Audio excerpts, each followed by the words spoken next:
नमस्कार दोस्तों, स्वागत है आपका तेजश्री ई पढ़ाई में। और मैं रश्मि आज आपके लिए लेकर आई हूँ एक नया वीडियो, एक नया टॉपिक। आज की कक्षा में हम पढ़ेंगे कि प्रत्यय किसको कहते हैं।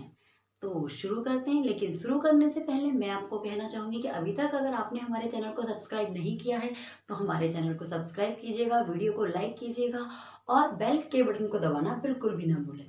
ठीक है, तो शुरू करते हैं। प्रत्यय, तो सबसे पहले हम इसका अर्थ समझेंगे कि प्रत्यय होते कहाँ हैं। देखिए, पहली कक्षा में हमने सीखा था कि उपसर्ग किसको कहते हैं। तो जिस तरह से उपसर्ग शब्दों के साथ, मूल शब्द के साथ जुड़ते हैं और फिर एक नए शब्द की रचना करते हैं, उसी तरह से प्रत्यय भी जो है वो क्या करते हैं, सब नए शब्दों की रचना करते हैं। ठीक है, तो पहले इसका अर्थ समझते हैं। देखिए, प्रत्यय दो शब्दों से मिलकर बना है, प्रति अय। ठीक है, इसमें प्रति का अर्थ होता है साथ में पर बाद में, और अय का अर्थ होता है चलने वाला या लगने वाला, चलने वाला या लगने वाला। हिंदी में पढ़ने के लिए सबसे पहले हमें जो हम टॉपिक पढ़ रहे हैं उसका मीनिंग पता होना बहुत जरूरी है। वहीं से उसका आधा मतलब हम समझ जाते हैं कि हम क्या पढ़ने वाले हैं आगे, या इसका मतलब क्या है, इसमें क्या चीजें होंगी। ठीक है, तो देखिए, साथ में पर बाद में और चलने वाला या लगने वाला भी कह सकते हैं, यानी शब्दों के साथ में चलने वाला, या हम कह सकते हैं कि शब्दों के साथ में पर बाद में लगने वाला जो हमारे पास शब्दांश होंगे उनको हम क्या कहेंगे, प्रत्यय कहेंगे। ठीक है, तो मीनिंग सबको समझ में आ गया कि साथ में पर बाद में चलने वाला। हम कह सकते हैं शब्दों के साथ में पर बाद में चलने वाला या बाद में लगने वाला, उसको क्या कहते हैं हम, लगने वाले शब्दांश, इसको हम कहते हैं प्रत्यय। ठीक है, लगने वाले जो शब्दांश होंगे उनको हम प्रत्यय कहेंगे। ये शब्दों के अंश होते हैं, पूरा शब्द नहीं होगा, शब्दों के अंश, इसीलिए इनको कहा गया है शब्दांश, शब्द के अंश। ठीक है, तो अब देखते हैं वो क्या होते हैं, कैसे होते हैं, क्या मैंने अभी ये बताया आपको, तो उसको हम समझेंगे। ठीक है, ये तो हो गया इसका अर्थ।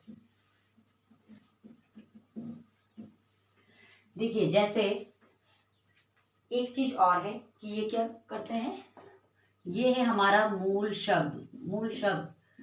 ठीक है, यानी जो शब्द होगा, अब इसमें क्या जुड़ेगा, प्रत्यय, और फिर एक शब्द बनेगा। ठीक है, ये शब्दों की रचना के ही तो काम करते हैं। प्रत्यय और उपसर्ग से हम क्या करते हैं, नए नए शब्द बनाते हैं। शब्दों की रचना करने में प्रत्यय और उपसर्ग हमारी मदद करते हैं। ठीक है, तो अब हमने मूल शब्द में जब हम प्रत्यय को जोड़ेंगे तो कैसे शब्द बनेंगे। देखिए, जैसे में एक शब्द है, मूल शब्द है हमारा जादू, इसमें हमने मिला दिया प्रत्यय गर, तो क्या बनेगा ये हमारा शब्द, जादूगर। ठीक है, प्रत्यय क्या बनाना हमारा, जादूगर। या और भी हम ले सकते हैं, देखिए जैसे मिल। ठीक है, इसमें हमने प्रत्यय क्या लगा दिया, आवट, मिल आवट। तो अब यहां हम कैसे बनाएंगे, मी ल लिखेंगे, लेकिन आ का क्या करेंगे, मात्रा लगाएंगे सिर्फ। ठीक है, तो हमारा शब्द बनेगा मिलावट। तो प्रत्यय को जोड़ने से हमने क्या किया, नए नए शब्दों की रचना की है, और वो नए शब्द उनका अलग अर्थ है और जो हमारा मूल शब्द है उसका अपना अलग अर्थ है।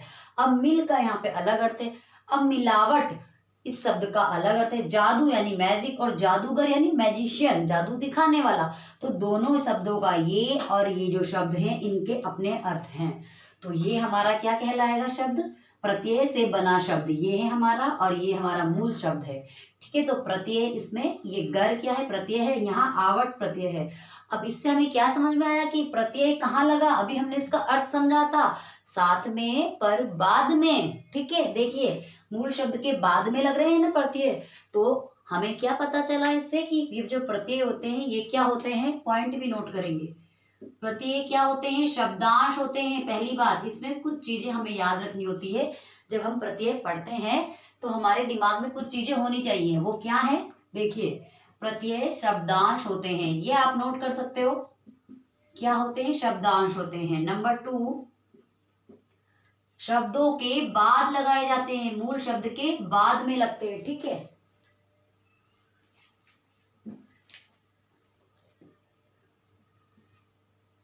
शब्द के बाद में लगते हैं ये। ठीक है, बाद में लगते हैं। ठीक है, अभी तक हमें क्या समझ में आया है कि सब ये प्रत्यय पूरा शब्द नहीं है, ये क्या है? शब्दांश है, और ये शब्दों के बाद लगते हैं। अभी हमें ये बात समझ में आई है। और क्या समझ में आया है? और एक चीज है, देखो ना, यहाँ ये मिल है, अब यहाँ क्या हो गया? मिलावट। मिल और मिलावट दोनों के अर्थ क्या है? अलग अलग है। तो यानी ये प्रत्यय ने और एक काम क्या किया है यहाँ पे? अभी तीसरा, अर्थ में बदलाव लाते हैं, या अर्थ में परिवर्तन कह सकते हो, कुछ भी। ठीक है, अर्थ में बदलाव लाते हैं। ये क्या करते हैं? शब्दों के अर्थ में बदलाव लाते हैं जब किसी शब्द के साथ जुड़ जाते हैं। जब किसी शब्द के साथ जुड़ जाते हैं, जब किसी शब्द के साथ जुड़ जाते हैं। ठीक है, जुड़ जाते हैं। देखिए, अब जब प्रत्यय किसी शब्द के साथ जुड़ेगा तो उसका अर्थ चेंज हो जाएगा, और शब्द के बाद में लगते हैं, और ये शब्दांश होते हैं। प्रत्यय के जब हम पढ़ेंगे या इसके बारे में कभी भी जानेंगे तो हमें 3 बातों का पता होगा, तो हमारे लिए प्रत्यय को जानना, समझना, पढ़ना बहुत आसान हो जाएगा। हम किसी भी शब्द में से प्रत्यय ढूंढ सकते हैं। अब देखिए, जैसे एक शब्द है, मैंने आपको दे दिया या तो कि दुकानदार, इसमें आपको प्रत्यय को पहचानना है। तो कैसे पहचानेंगे? पहले तो हमें पता है कि शब्दांश है, शब्द के बाद में लग रहा है। ठीक है, अब बाद में लगने वाला है, और इसने क्या किया है? जब किसी शब्द के साथ ये जुड़ रहा है तो क्या कर रहा है? उसके अर्थ में बदलाव ला रहा है। अब देखिए यहाँ पर क्या है? दुकान, एक हमारे पास मूल शब्द था दुकान, इसमें हमने दार प्रत्यय जोड़ दिया, तो ये क्या बना? दुकानदार। तो यहाँ पे जो ये दार है, ये क्या है? प्रत्यय है। ठीक है, तो ये बहुत आसान है प्रत्यय को समझना। पहले हम इसकी परिभाषा देख लेते हैं कि इसकी परिभाषा क्या है, और कुछ उदाहरण, तो हमारे लिए प्रत्यय आसान होने वाला है। इस वीडियो को देखने के बाद आसान हो जाएगा आपके लिए। अभी भी आपको समझ में आ गया होगा कि प्रत्यय किसको कहते हैं। शब्दों के बाद में लगते हैं और उनके अर्थ को बदल देते हैं जब किसी नए शब्द की रचना करते हैं। सबसे पहली बात तो ये है कि उपसर्ग और प्रत्यय जो है, इनकी जरूरत ही क्यों पड़ी है? नए शब्द की रचना करने के लिए। ये किस काम में आते हैं? नए नए शब्दों को बनाने में। ठीक है, तो अब हम देखते हैं कि प्रत्यय की परिभाषा।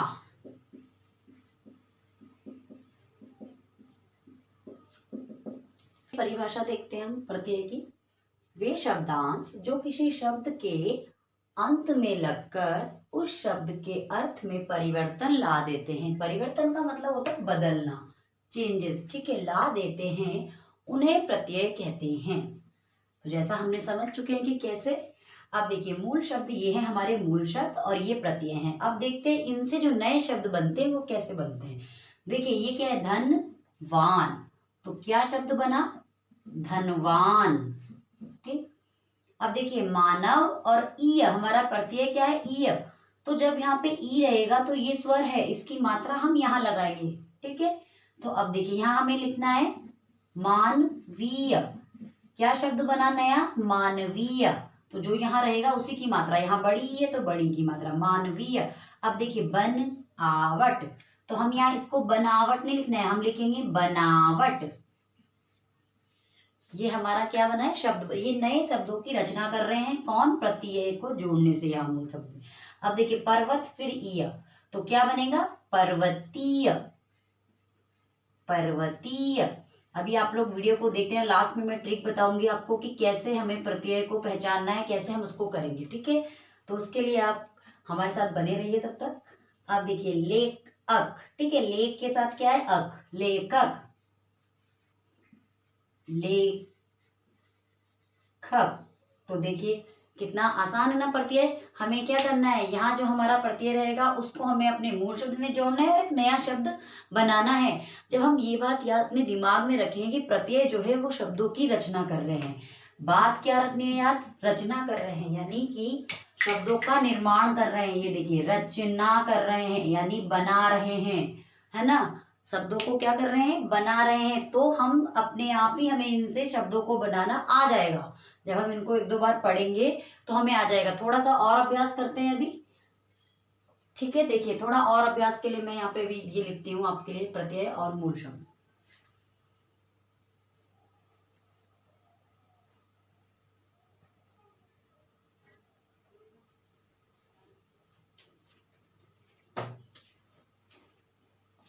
हाँ जी, तो हम देख रहे थे एक अभ्यास करेंगे, उससे आपको प्रत्यय को समझने में और आसानी हो जाएगी। देखिए हमारे पास कुछ मूल शब्द है और कुछ प्रत्यय हैं, ठीक है। तो देखते हैं हमारे पास क्या है, सफलता। अब इस ता प्रत्यय से हम क्या बनाएंगे, एक नया शब्द, सफलता। बिल्कुल सही। अब देखिए हमारे पास प्रत्यय एरा, बस एरा। आप कैसे जोड़ेंगे इसको, ब सेरा, बसेरा, ठीक है। पाठक, पाठक, जैसे हमने अभी पहले लेखक बनाया था ऐसे ही पाठक। छल या, तो क्या बनेगा, छलिया। छलिया, घटिया भी बन सकता है इससे, ठीक है, इया से। अभी देखिए घटिया, घटिया, यहाँ इया है ना, तो इस ई की मात्रा हमने कहाँ लगानी है, इस मूल शब्द के लास्ट वर्ण में, ठीक है। इस ई की मात्रा लगेगी, जो भी यहाँ पे होगा, ई होगा, आ होगा, ठीक। और देखिए पढ़ना, पढ़ना। अभी ये हम कैसे सॉल्व कर रहे हैं मैं बताती हूँ। हत्यारा, हत्या ये है और ये है आरा, तो हम क्या नया शब्द बनेंगे, हत्यारा, ठीक है। देखिए दया और आलू मिलकर क्या बनाएंगे, दयालु। विदा आई, तो क्या बनेगा, विदाई, दा ई, ठीक है। अब देखिए यहाँ पे भी दा है, आ की मात्रा, और यहाँ पे भी, तो हम क्या लेंगे, ई, विदाई। अब देखिए अल्प आयु, तो क्या बनेगा, अल्पायु, अल्पायु। तो कितना आसान है ना इनको करना। हमें क्या करना है, सिर्फ प्रत्यय को इनके साथ जोड़ना है और एक नया शब्द बन जाएगा। और जो ये हमारा नया शब्द होगा, हमने क्या किया, यानी हमने प्रत्यय से एक नए शब्द की रचना की, एक नया शब्द बनाया है। तो अब हम देखेंगे अपनी वो ट्रिक जिसकी मैं बात कर रही थी कि कैसे हम समझेंगे, कैसे हम प्रत्यय को पहचानना हमारे लिए आसान होगा। तो हमें क्या करना है, जो हमारा मूल शब्द है उसका जो लास्ट वाला हमारा वर्ण होता है, जैसे कि ये हमारा एक शब्द है, इसका जो लास्ट का वर्ण होगा, ठीक है। और जो हमारा प्रत्यय है उसमें जो मात्रा होगी उसको यहाँ लगाना है। कैसे, मैं बता रही हूँ आपको भी, आपको परेशान नहीं होना है। जैसे कि हमारे पास है समाज प्लस इक प्रत्यय है हमारे पास, ठीक है। देखो कितने प्रत्यय होते हैं, आरा, आलू, आई, आयु, ना, इत, इक, ठीक है, वान, वारा, वालू, ठीक है। तो देखिए समाज प्लस इक। अब इसमें कैसे हम इनको जोड़ना कैसे, देखिए मतलब शब्द कैसे बनेगा, ठीक है। तो जो यहाँ पर ये जो हमारे पास प्रत्यय का जो पहला अक्षर होगा, स्वर, अगर वो स्वर है तो उसकी मात्रा मूल शब्द के लास्ट वाले वर्ण में लगेगी, ठीक है। कुछ नहीं है, बहुत आसान है। जो हमारा मूल शब्द है इसका जो लास्ट वाला वर्ण होगा, अगर यहाँ स्वर है, आ से अह तक स्वर होते हैं ना, आ टू अह, ठीक है। तो स्वरों की सबकी मात्राएं होती है अपनी, स्वर हम इसलिए कह रहे हैं जिनकी अपनी मात्राएं होंगी। तो मात्रा वाला जो भी यहाँ पे वर्ण होगा, ई होगा, अगर यहाँ बड़ी ई हुआ, ऊ हुआ, कुछ भी, तो जब यहाँ जो स्वर होगा उसकी मात्रा यहाँ लग के हम एक नया शब्द बनाएंगे, ठीक है। और अगर यहाँ हमारा होता है, जैसे हम ले लेते हैं धनवान, अभी हमने किया था ना, धन प्लस वान। अब ये व क्या है, व्यंजन है। अगर यहाँ व्यंजन होगा तो हमने ये ऐसे ही लिख देना है। देखिए इससे क्या बनता है, धनवान है, तो हमने क्या नया शब्द बनाया, धनवान। इसमें हमने कोई चेंजेस नहीं किया। अब ये है हमारा समाज और इक। तो अभी मैंने बताया इसकी मात्रा क्या होती है, छोटी ई की मात्रा कैसे होती है, ऐसे जो वर्ण के आगे लगती है। यहाँ पे देख लेते हैं। अब देखिए क्या बनेगा, समाज का सामाजिक, और यहाँ अ का आ हो जाएगा, यानी जो अ होता है इसका आ हो जाएगा, ठीक है, अ का आ, सामाजिक,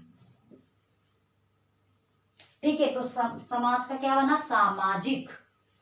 ठीक है, कैसे, ये वाला जो स्वर है इसकी मात्रा यहाँ, अगर हमारा व्यंजन है हमारे पास, प्रत्यय में शुरू में व्यंजन है तो हम उसको पूरा यथावत उतार लेंगे जैसा है वैसे ही, ठीक है। लेकिन अगर यहाँ स्वर है तो हमें क्या करना है, उसकी मात्रा यहाँ लगा देनी है। जैसे एक और ले लेते हैं, सुगंध भी होता है, सुगंध, और प्रत्यय है इत, फिर से ई आ गया ना। अब क्या बनेगा, देखिए सुगंध और इत, अभी जैसे उसमें क्या था वैसा ही सेम यहाँ कर लेंगे।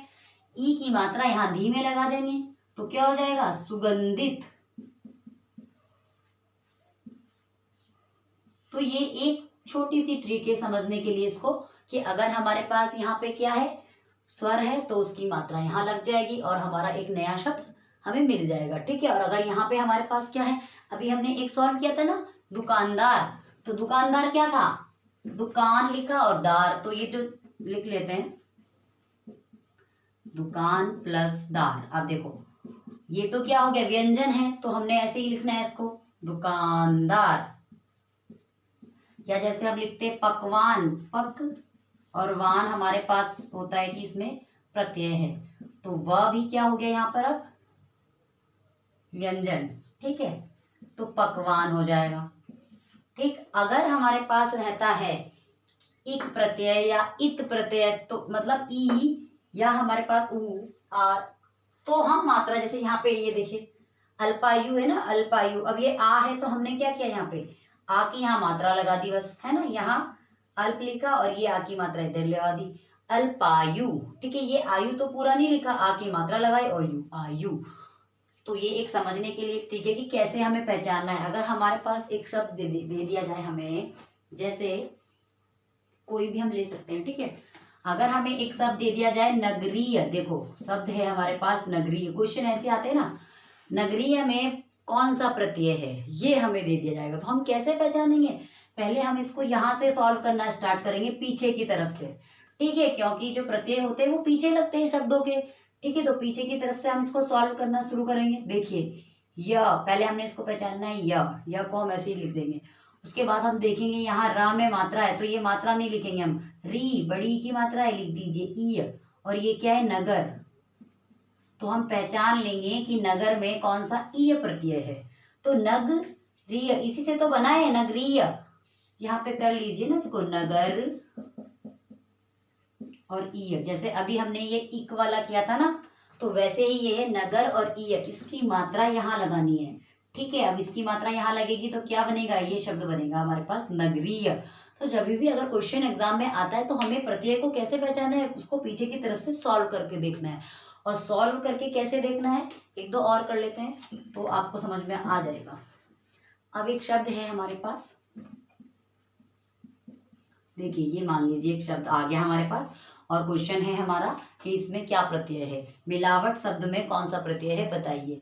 और बहुत सारे वो एग्जाम्पल आ जाते हैं, मिलावट में हमें दे देगा वट, आवट, अवट, लावट, इसमें से हमें जो सही है वो पहचानना है। तो हम कैसे पहचानेंगे, पहले वाला ट को ऐसे ही लिख देंगे, फिर व को भी ऐसे ही लिख देंगे।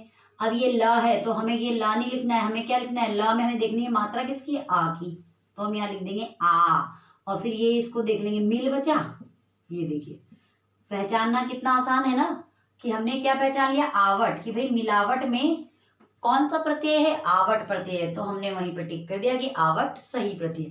तो हम प्रत्यय को सॉल्व करने का एक तरीका होता है कि उसको पीछे की तरफ से सॉल्व करते जाइए। जो शब्द अगर बिना मात्रा वाले तो उनको ऐसे ही लिख देंगे, जब मात्रा आ गई फिर हमने वो मात्रा को पहचानना है, आ की है, ई की है, कौन सी मात्रा है, तो भाई आ की है तो आ लिख दो यहाँ पर, और फिर मिलावट, ठीक है। तो ऐसे हम सभी शब्दों को कर सकते हैं। अब जैसे हमारे पास एक शब्द आ गया,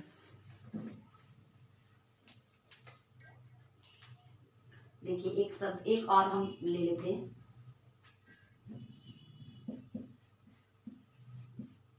घटिया। अब इसमें पूछ लिया कि भाई प्रत्यय क्या है, घटिया में कौन सा प्रत्यय है बताइए, तो कैसे, फिर से वही करेंगे हम, है ना, या है पहले, तो पहले वाले को तो ऐसे लिख देंगे या। अब ये ट से फिर पहचानेंगे इसमें कौन सी मात्रा है, छोटी ई की, तो छोटी ई लिख देना है यहाँ पे, और घट, तो क्या है प्रत्यय या। प्रत्यय हमें कौन सा मिला, और प्रत्यय जब हम पढ़ते हैं तो हमें पता होता है कि इक, वान, इति, ईक, है ना, या दार, आलू, आन, आव, आप, ये सब क्या होते हैं, प्रत्यय होते हैं। तो यहाँ हमारे लिए जैसे जैसे हम पढ़ेंगे वो आसान होते जाएंगे। तो ये एक छोटी सी पहचान है उसको पहचानने की, कि प्रत्यय को कैसे पहचाना जाए। एक तो उसकी जो ये मात्रा होती है स्वर वाली, वो लास्ट वर्ड में लगेगी, और एक उसको पहचानने का पीछे की तरफ से हम उसको पहचान सकते हैं। तो आज की कक्षा में इतना ही। धन्यवाद।